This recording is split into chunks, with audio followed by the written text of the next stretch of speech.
Oh, hell yeah. You know what time it is. That's right. It's Scummalicious time. The internet superstar. A legend in my own mind. We're talking Strung Out. Band of the month. Thought it'd be a perfect time to rank their full length studio albums. We only got 8 of them. But the 8, and you already know this, are fucking amazing. The worst music from Strung Out is better than 95% of the other shit in the world. That's just the truth. And you know I'm right. So let's do this. Strung Out, full length albums. My least favorite to the one that kicks the most ass. So, at number 8, my least favorite studio album is their debut from 1994, Another Day in Paradise. Remember what I said before. Just because it's my least favorite doesn't mean it sucks. It's still better than a lot of shit. Really raw, right? But even when in the early days, you could tell there's something different. This ain't your typical punk band here. Jason Cruz sounds different. Jordan Burns, his drums just boom out of the stereo. And the solo on Lost, that's not your typical punk solo. But Another Day in Paradise at number 8. At number 7, I've got Agents of the Underground from 2009. I liked the album. I didn't love it. Now, the first song, Black Crosses, fuck yeah. When I heard that, I was like, holy shit, this album's gonna just fucking blow me away. That's why it was kind of a letdown, and I'll get into that here in a second. But I'm thinking Iron Maiden with the guitars. It really does. That's what Strung Out does to me a lot. They make me think of Iron Maiden, and that's a good thing. And I like the second song, Car Crash Radio. They made a video for it. Heart Attack's a good song. The last track, Andy Warhol. Rewind over and over. Great song. But you remove those 4 songs, and I think there's 11 total. The other 7 songs to me are just kind of okay. And that's why Agents of the Underground is number 7. At number 6, I've got Transmission, Alpha Delta from 2015. The nice thing about this album, it's a really good comeback from Agents. And I don't want to sound like I'm destroying Agents. Just like Another Day in Paradise, it's still better than a lot of the shit that's out there. But I like Rats in the Walls, Rebellion of the Snakes. It's still got that technicality that we love from Strung Out, but it's also got the catchy shit like Nowheresville. Kind of makes me think of the Suburban and Twisted days, the mid 90s days where all this shit started. But West Coast Trendkill, the last song, is one of their best songs ever. Period. Holy fucking shit. I never get tired of that song. And I thought, wow, now that's how you fucking end an album. So, Transmission, Alpha Delta, number 6. At number 5, I've got An American Paradox. First full-length studio album for Chris Aiken, who replaced Jim Cherry. Remember Jim Cherry?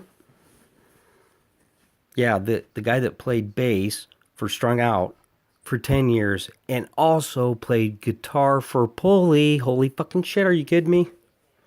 I wouldn't kid you. What a badass. And unfortunately, he did pass away in 2002. So rest in peace, Jim Cherry. But Chris Aiken played on their EP, The Element of Sonic Defiance, which hardcore Strung Out fans love that 8-song EP. And that's the first time we heard Chris Aiken. We're like, okay, he's perfect. They knew what the fuck they were doing. You can't just pick somebody to replace Jim Cherry. The guy's got to get after it. Chris Aiken. He couldn't have done a better job. But An American Paradox is... It's got some of their best songs. It really does. Velvet Alley.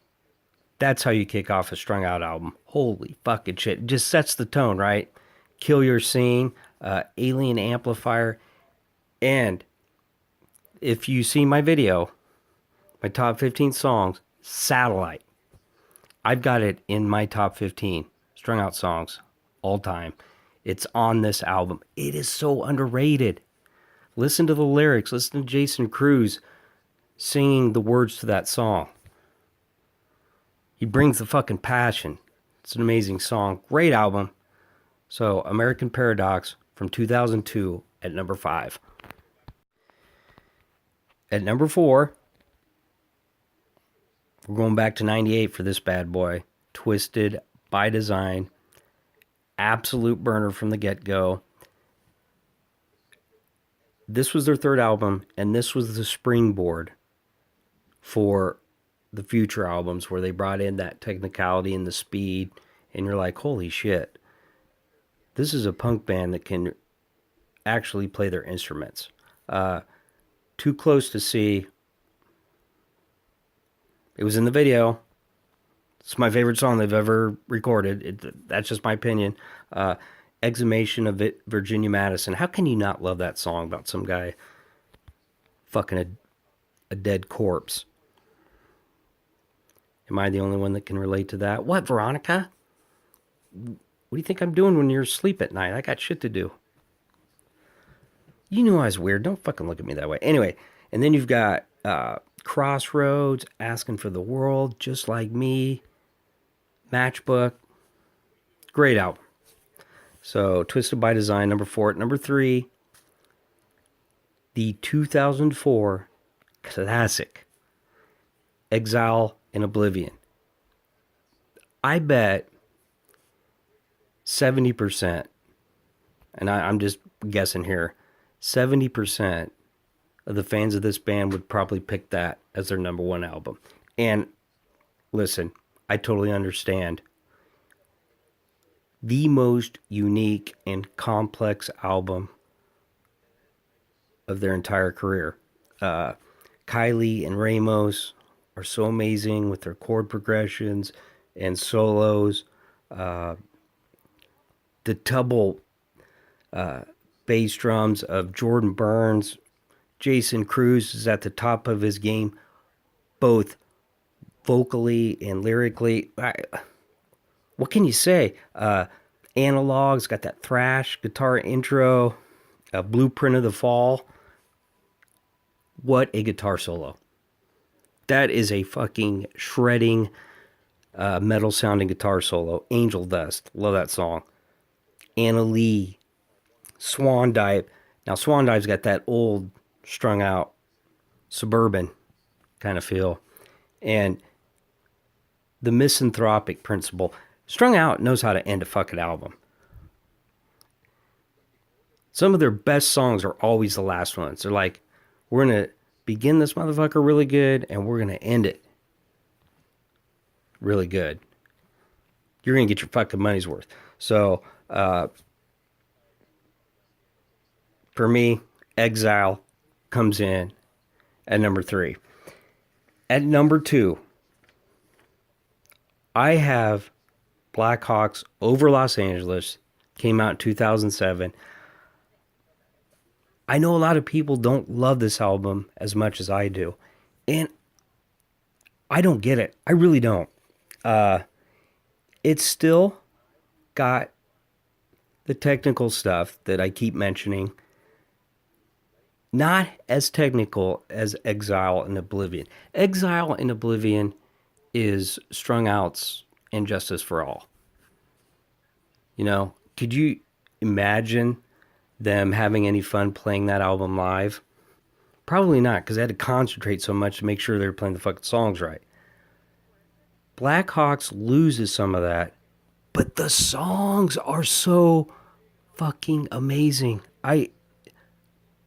Calling, the first one, that crazy acoustic guitar intro. It's got the Spanish sound to it, and then it kicks into high gear.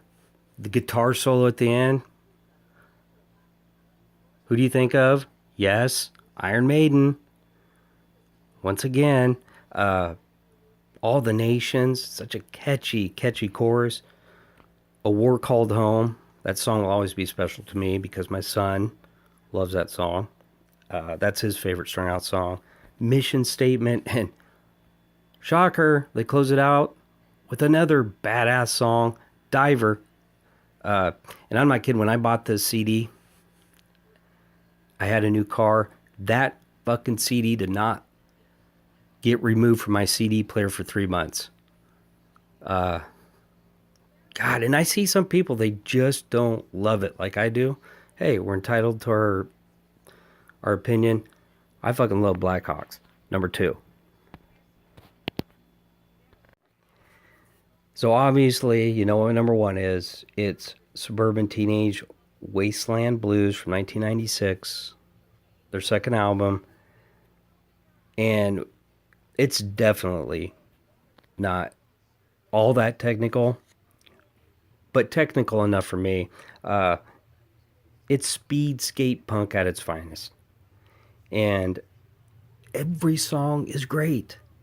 13 songs, and it's just a special album to me. And Exile, a much deeper and complex album. Blackhawks, and even Twisted by Design. But Suburban Teenage Wasteland Blues is where it started. My love for this band is because of this album. And Radio Suicide and Speedball.